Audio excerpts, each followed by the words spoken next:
membangun dari pinggiran, membangun dari perbatasan, membangun dari desa. BPJS ini tidak berguna di sini, Pak.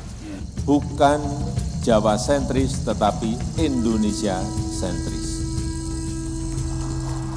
Paling ringannya itu Pak 6 juta. 6 juta. Paling ringan. Dari sini ke Sumbawa. Ya, itu untuk transportasinya aja. Transportasi aja, Pak. Mati. Ini belum berstatus, Pak, jalannya. Belum punya status dan juga masih berlumpur.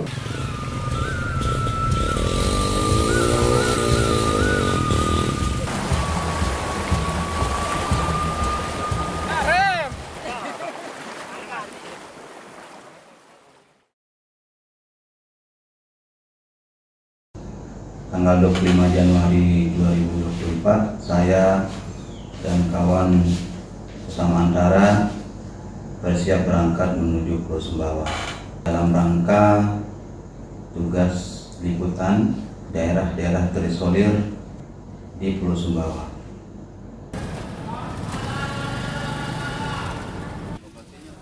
Rujak telur asin, Pak.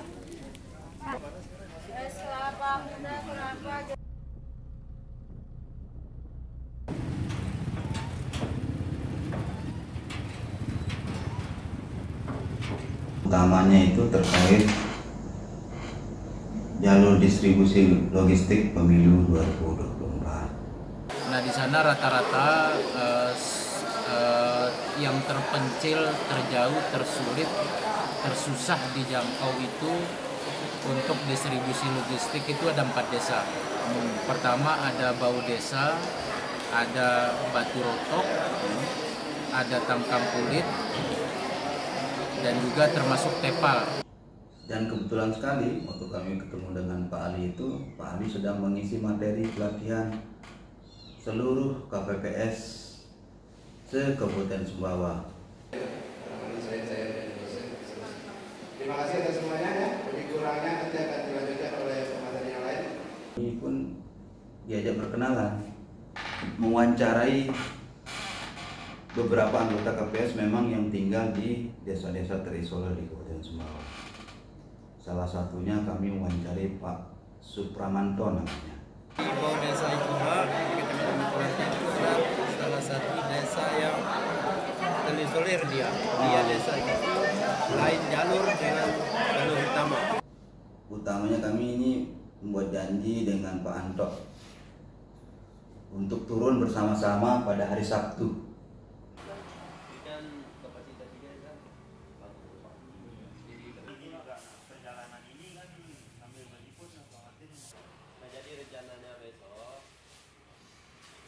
Kemarin kita MPTV itu kan, kami pun akhirnya berangkat menuju desa Bau Desa.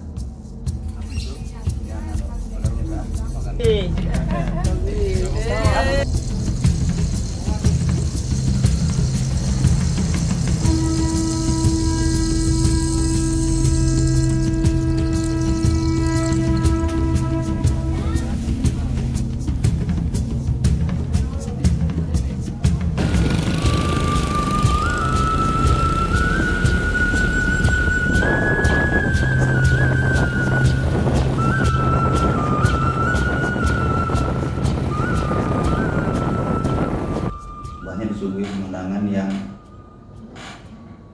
bisa kami katakan tuh pemandangan sangat indah.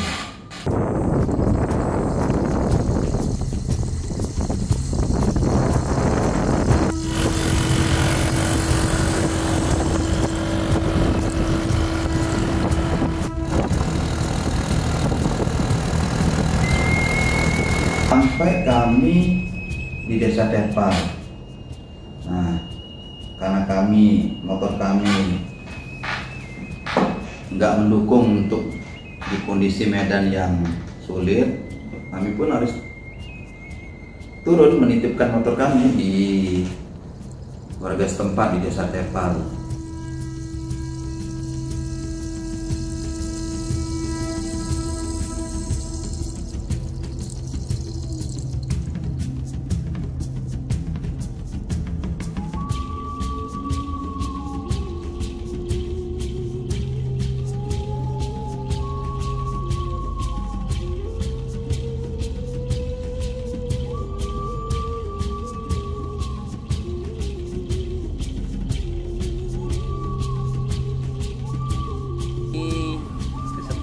terakhir sinilah ujung aspal Pondok Gede. Dari sini kita mulai musim hujan kita akan berhadapan dengan lumpur ya. Ya, nanti musim kemarau kita berhadapan dengan debu. Oke. Mudah-mudahan kedepannya pemerintah pusat, provinsi, kabupaten bisa memperhatikan. Oke, amin. Ya, mudah-mudahan. Aman, Bang? Aman. Jadi sekarang amankan barang-barang yang berharga. Motor kita amankan. Oh, kita tinggal di sini. Titik terakhir bisa. Oh, berarti ini si gesit ini titipin. Sekitar 500 meter, sekitar turunan, jalannya sudah berubah, bukan beraspal lagi.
Mati, Pak.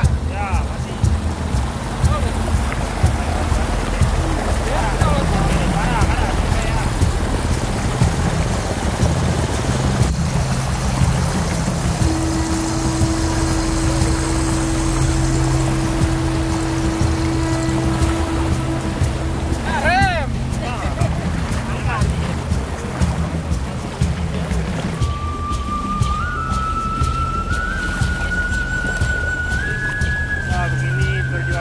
Masyarakat Batu Ranti, khususnya Desa Bawdesa, Untuk mengamankan Pejuang demokrasi, pemilu harus sukses. Pemilu harus sukses ya. NKRI harga mati.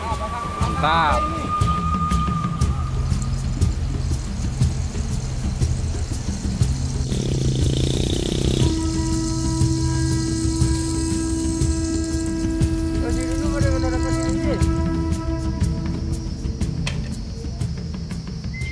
Memang sungai cukup lebar kalau kami lihat, ya sekitar 10 meter lah lebarnya. Dan situ belum ada jembatan permanen, hanya beberapa motor temannya Pak Anto tuh akhirnya yang kita naik itu macet di tengah sungai. Sebelum di Desa Tepal itu jalannya masih jalan tanah, sama seperti jalan menuju Bawdesa. Itu kalau tidak salah itu jalan tanah itu sampai Desa Batu Dulang, dari Desa Batu Dulang ke Desa Tepal. Kemudian desa Tepal ke desa Tangkang Kulit, Batu Rotok, dan bawah desa itu semuanya jalan tanah. Kami makan siang, usai makan siang kami lanjutkan perjalanan menuju desa.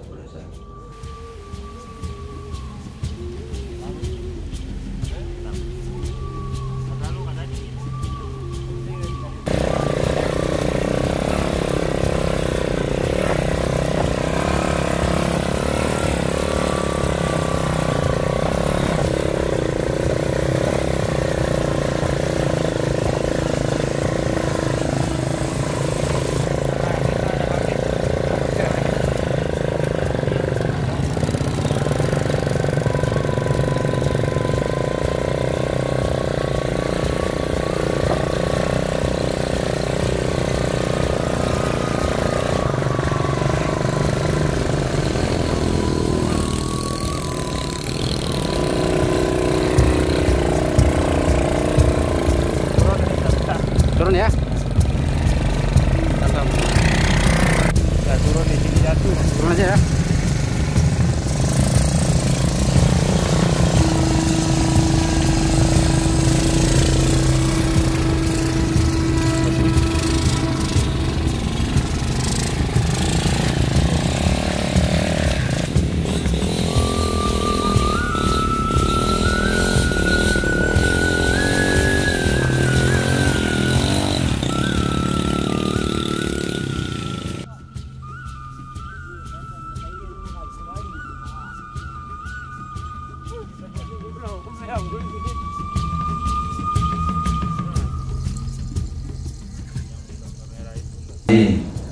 Karena kondisi jalannya sarang tanah, berbatu, terus sangat memprihatinkan sekali lah.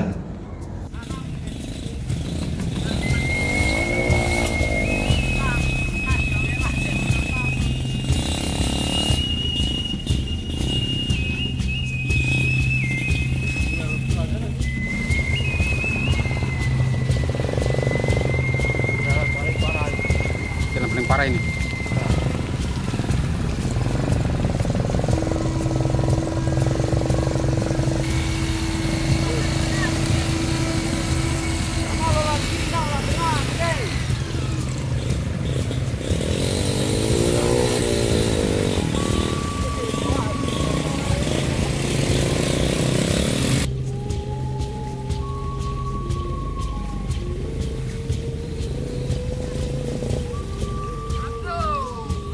Mati.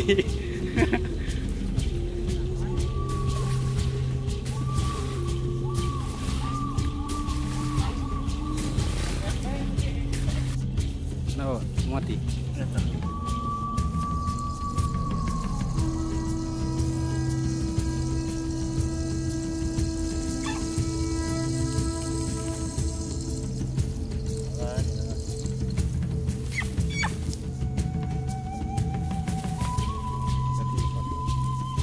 Kepalanya kenapa?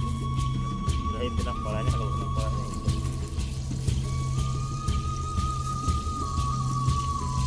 Naik gunung, turun gunung, lewati lembah, lewati lereng, terus hutan masih belantara, masih asri. Lagi-lagi kondisi jalannya. Saya nggak bisa ngomong, biar masyarakat melihat sendiri. Ternyata memang Kondisi ya. masih ada disparitas pembangunan, khususnya di Pulau Sumbawa dan Pulau Lombok.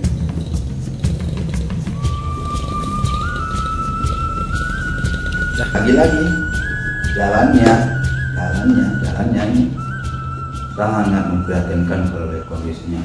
Kendaraan yang dilewati kendaraan. Ya enggak, ya kalau boleh bilang tidak layak lah.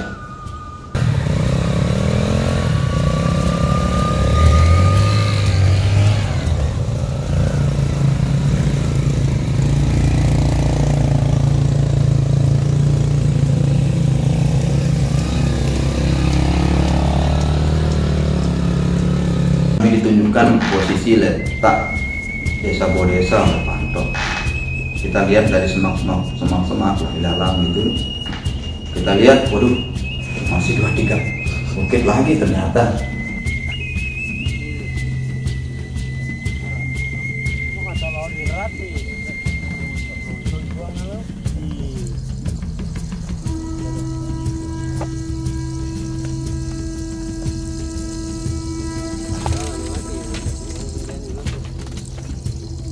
Nah, ya melewati lereng-lereng gitu, naik gunung lagi, turun gunung, baru kita sampai di Desa Bodesa.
Sampai mana ini Bang?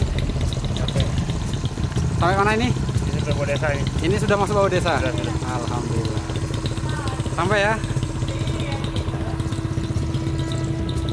Sampai Bang. Selamat datang di Desa Bawah Desa, Kecamatan Batu Lante, Kabupaten Sumbawa, Pulau Sumbawa, Nusa Tenggara Barat.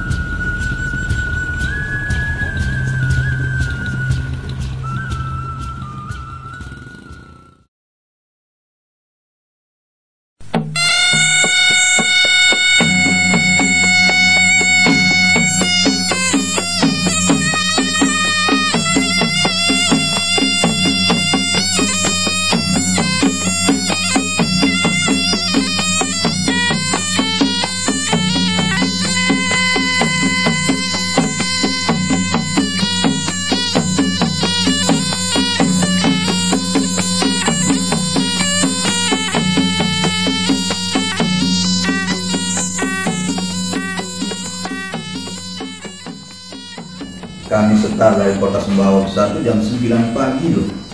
Baru tiba di Desa Bodesa itu jam setengah 6 sore. Bayangkan.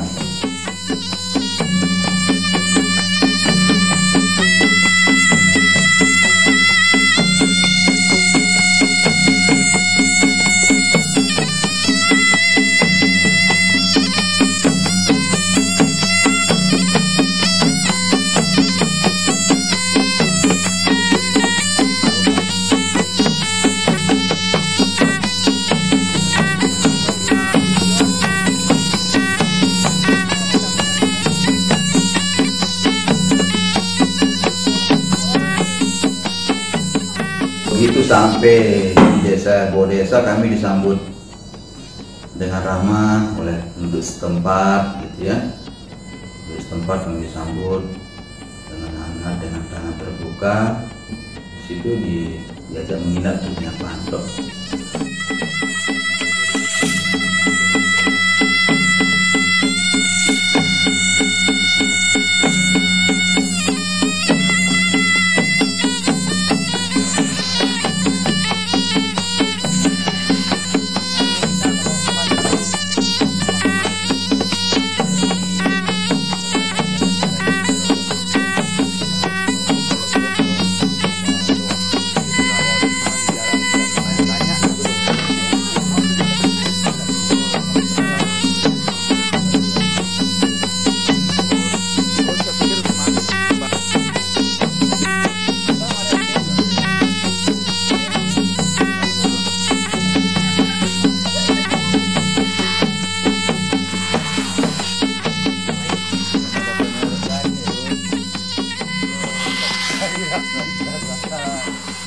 Suasana desanya, waduh, dingin sekali. Kayak inilah kalau di Lombok, kayak di Sembalun lah. Tapi mungkin Sembalun lebih dingin ya.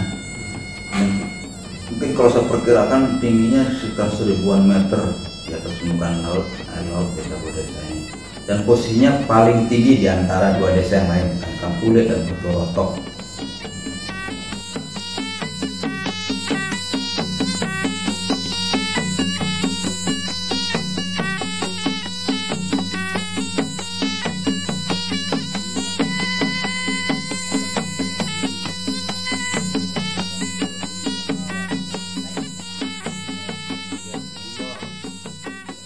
Di sana salah satu daerah blind spot yang kami lihat, karena memang dibangun tower beda, tapi itu sifatnya kecil gitu ya.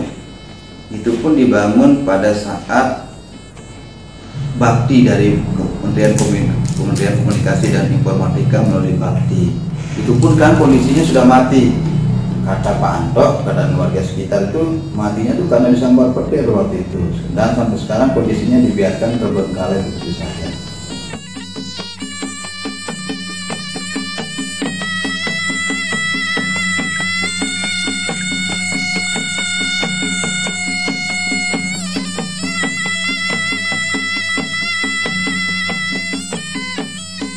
Desa Bodesa itu juga sangat kesulitan dari sisi listrik, karena memang di desa Bodesa itu belum ada sama sekali masuk listrik PLN. Kalaupun ada listrik itu hanya sifatnya pakai tenaga air atau PLTMH, pembangkit listrik tenaga listrik.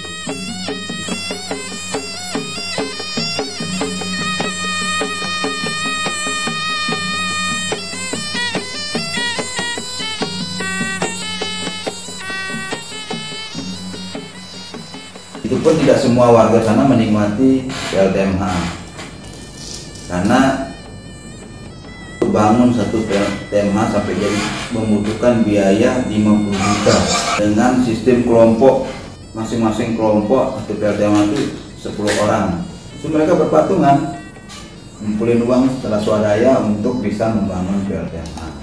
Kalau sudah untuk pakai kulkas, pakai itu udah nggak bisa digunakan.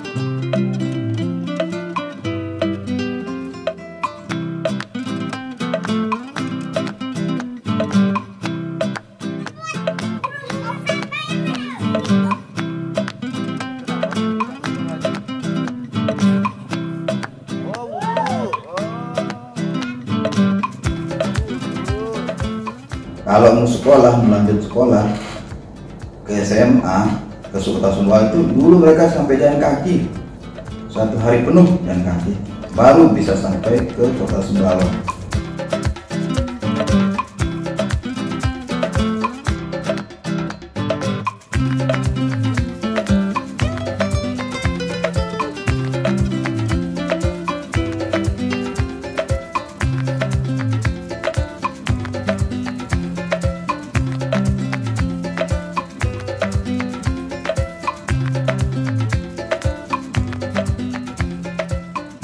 Desa ini belum ada fasilitas atau gedung SMP, SMA belum ada di bawah desa, Pak.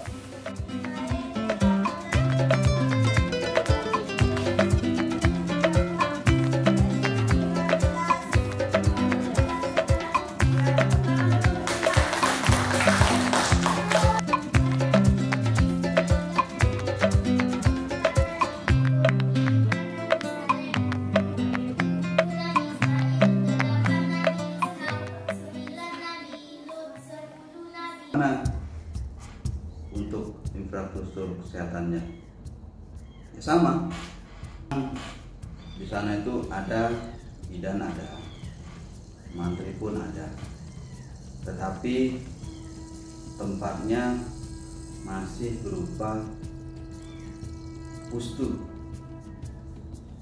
dan kondisinya sangat memprihatinkan. Mulai pustunya, apalagi peralatannya. Tetap kita konsulkan dokter bidan dulu, baru kita rujuk.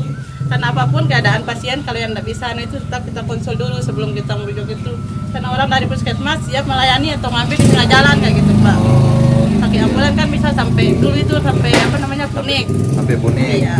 Mungkin kalau sekarang kan karena jalannya ya bisa sampai Tepal naik ambulannya. Misalnya kita punya BPJS, Pak. Ini BPJS kita berbicara dulu. Misalnya dalam keluarga kita ada yang hamil dan mau beranak. BPJS ini tidak berguna di sini, Pak. Karena kita perlu tandu keluarga kita membawa, misalnya kalau sekarang sudah baik ke Tepal ya kita bawa ke Tepal, baru bisa kita naik kendaraan besar, kendaraan beroda 4. Kalau di sini kita upayakan tenaga tersendiri, Pak. Secara gotong royong saling membantu secara keluarga. Berarti harus digotong ya kalau ada yang sakit harus ke Sumbawa ya. Iya. Terus untuk bayar kendaraan dari sini ke Sumbawa itu? Iya, kita ke gotong royong juga dari keluarga. Ya patungan itu kita sama keluarga. Bisa habis berapa itu Pak patungannya? Sampai paling ringannya itu Pak 6 juta. 6 juta dari sini ke Sumbawa. Ya, itu untuk transportasinya aja. Transportasi aja, Pak. Itu aja. Kalau transportasi belum masalah nyampe di Sumbawa kita makan apa, mau tidur di mana, lain ceritanya, Pak. Kalau pas pada musim hujan keadaannya membecek baru bisa begitu. Kalau memang situasinya kering, kemarau, bisa sampai 3 juta. Paling bawah 3 juta, 4 juta, 5 juta minimalnya, Pak. Karena kita tidak bisa berbuat banyak, Pak, kalau belum ada status. Dan juga bisa saya juga tanyakan nanti kepada instansi terkait, kenapa Bau Desa ini ada beda dengan desa lain, Pak? Padahal kita ini sudah masuk di ruang 1 kecamatan, Pak. Tapi khususnya Bau Desa aja yang terisolir. Karena dari seperti saya paparkan tadi, dari simpangan musuh Bau Desa ini belum ada statusnya. Dari Bau Desa menuju Batu Rotok belum juga ada statusnya, Pak. Sehingga setiap ada pengerjaan jalan kami merasa ditirikan, Pak.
Nyetok makanan, mereka itu berangkat ke Sumbawa, belanja ke Sumbawa itu untuk 1 tahun, bayangkan.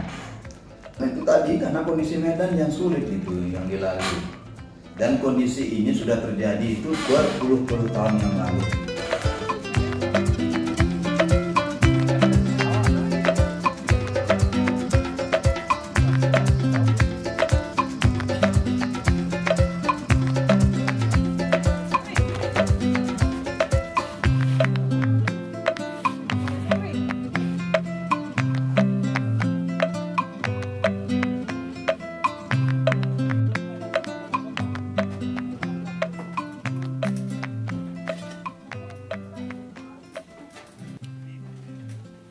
Rata-rata warga Bau Desa itu semuanya bermata pencarian bertani, utamanya kopi.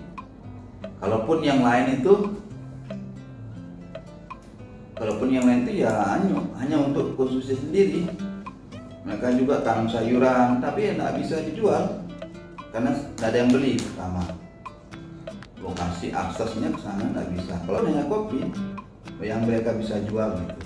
Mereka ada semacam lumbung padi. Nah, situlah mereka menyimpan stok hasil bumi mereka, terutama padi. Sekitar 17 lumbung itu. Belum lagi yang ditaruh dekat-dekat halaman rumah.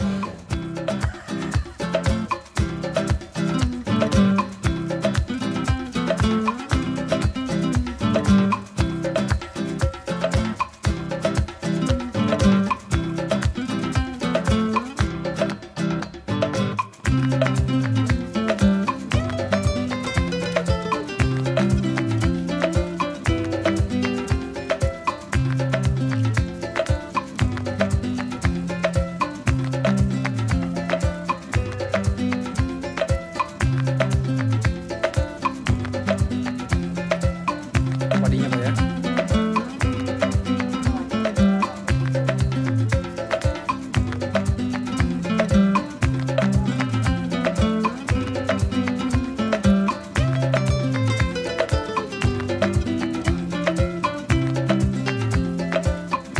Banyak sekali padinya Pak. Kalaupun ada semacam sayur-sayuran untuk meneliti pertanian, itu hanya untuk konsumsi pribadi sifatnya, konsumsi warga di sana. Kayak sayur-sayuran, cabai, tomat, itu semua untuk konsumsi pribadi gitu. Tidak bisa dijual ke sana. Kalaupun hanya bisa dijual itu hanya satu. Kopi. Mereka punya kopi yang kalau saya bilang sih kopinya enak banget, enak sekali lah kopinya. Kualitasnya bagus. Ya sejenis kopi robusta lah.